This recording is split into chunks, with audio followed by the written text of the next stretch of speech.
Hey guys, it's Tony here at gamefreakblog bringing you another video. In case you haven't wondered what the game is that I'm playing today, it's Wolverine X-Men Origins. The game that was released around about the same time as the film. It's when did that film came out? It was about, I don't know, maybe five years ago or something like that now. There's a reason that I'm playing, well, there's a couple of reasons why I'm putting this video up. I'm actually thinking I might be doing this as a Let's Play because when I had the idea to talk about the subject that I'm going to actually talk about, I thought to myself, oh, Wolverine, I've got to have a quick go on that and just put it on. And just from playing the little bit to get this footage that you're seeing now, I thought to myself, oh man, this game is so good, I really want to play through it again. So I may very well give it a week or so and then start a Let's Play of X-Men Wolverine Origins because the game is absolutely fantastic. But the subject that I want to talk about today is the age-old subject of movie tie-in video games and why aren't we getting any? Now, years and years ago, when I'm talking when I was a kid, so you know the days of the Commodore 64, the Spectrum, you know the home computing area, pretty much just around about the time that consoles were coming out, you used to get loads of movie tie-ins. I mean, pretty much any film that was being released would get a movie tie-in, no matter what film it was. There were just movie tie-ins. It just seemed to be like the go-to license. I think it was a pretty much a sign of a big developer that if you were actually developing a game that was based on a movie, you'd essentially made it. It wasn't something that small little developers such as Codemasters and people like that would actually make. Saying that now, someone's going to go on and point out to me that Codemasters did a bloody Nightbreed or whatever film title, but I can't really think. But you get what I mean. You had all the game studios at the time, like Ocean, US Gold. All the real big names were making movie tie-in games. So you had games like Ghostbusters, the Red Heat with the big Arnold Schwarzenegger. Was it Red Heat or Raw Deal? I'm sure it was Red Heat, the one where you see Arnie from the waist up and he's walking left and right and beating all the people up. And then when it went into the console days, you had the movie tie-in games that came along there. And I can just specifically remember that pretty much on the consoles, any game that was more or less a movie tie-in would be turned into a side-scrolling platform game. I remember, I think it was in the very first issue of Mean Machines. I'm sure it was the very first issue. If it wasn't issue 1, then it must have been like issue 2 or 3, one of the really early ones. But in the very first issue of Mean Machines, that magazine that came out in the late 80s, early 90s, their very first review was Lethal Weapon on the Super Nintendo, which was a side-scrolling platformer. And you had you had games like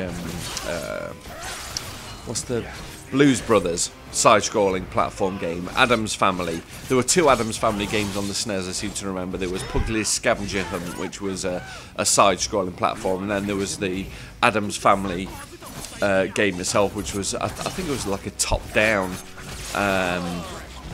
Zelda-esque game where you play as Fester, and it's you view it from the top. But movie tie-in games, when I was a kid and through my teen years, were just something that was a given. Almost every single film that came out, any big name film that came out, was you would expect to see a movie tie-in game for it. Some of them, were really, really good. Some of them, one of my favourite all-time movie tie-in games was, still is, Aliens on the ZX Spectrum. It was one of those games that took the subject matter of the film and actually turned it into a game that was worthy of the subject matter. They didn't just whore out the license, if you like, and just thought, oh, we'll just put an alien in it and then it'll be an Aliens game, if you like. It had the initial piloting the dropship down to LV-426, and then you had the section where you know, you could flip between all the different marines, and you had to kind of find your way out of the maze. There was the other section where the aliens were running from the right side of the screen, and you were Ripley with the flamethrower on the left, and you had to kind of go up and down and fire your flamethrower to scare the aliens away. It was really well done. And there have been several movie tie-in games that I think have really hit the spot. As you would have seen a couple of weeks ago, I just finished my Let's Play of Batman Begins on the original Xbox. It's available on the PS2 and the GameCube as well, should you want to pick up a copy of that. I'd really recommend it because it was a load of fun. And that was a really good movie tie-in. You know, it kind of changed a few aspects of the film around, because the thing is, they were never really 100% true to the film, because just because of the timings, the movie tie-in games usually came out about a week before the film did, so you'd never really they'd always alter little bits around, just so, you know, even if you saw a certain bit in the game or whatever, they wouldn't really spoil the film for you, because they'd swap bits of it around. But, you know, what's really happened to the movie tie-in video game, because we just don't seem to be getting them anymore. I mean, the one that you've seen on the screen of Wolverine X-Men Origins, it's one of those rare movie tie-in games where the game is actually better than the film. I thought the X-Men Wolverine Origins film was pretty poor. I mean, I'm one of those people that I'm a big comic book fan, and I do like Wolverine, but I think Wolverine works better as a part of the X-Men rather than an individual. I'm not looking forward to the new X-Men film, the new Wolverine film at all. I saw the trailer for it. It was like, nah, I'm not even really going to bother. I'll just wait for it to come out on DVD.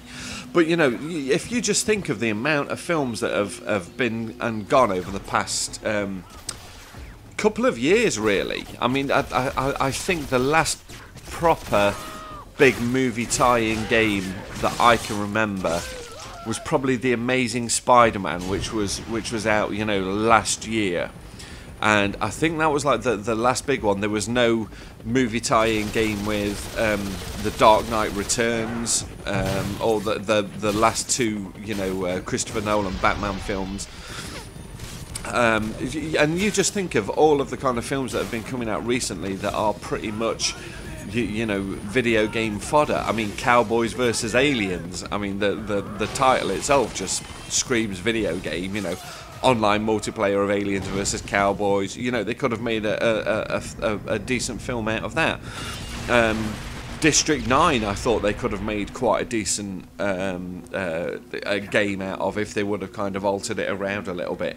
You know, there were so many films that have been out recently that are just screaming movie tie-in, but no one's done anything with it, and I just wonder why that is. I mean, do you think it's a part that gamers are just bored with it, that maybe the sales of licensed games just don't really sell? But I mean, of course we had the Transformers movie tie-ins as well, which were essentially not really critically revered. You know, they were pretty much awful from what I'm led to believe. But then we had the Transformers Fall of Cybertron and War of Cybertron games that essentially took the comic book and played up to that, and they're really critically acclaimed and really good games.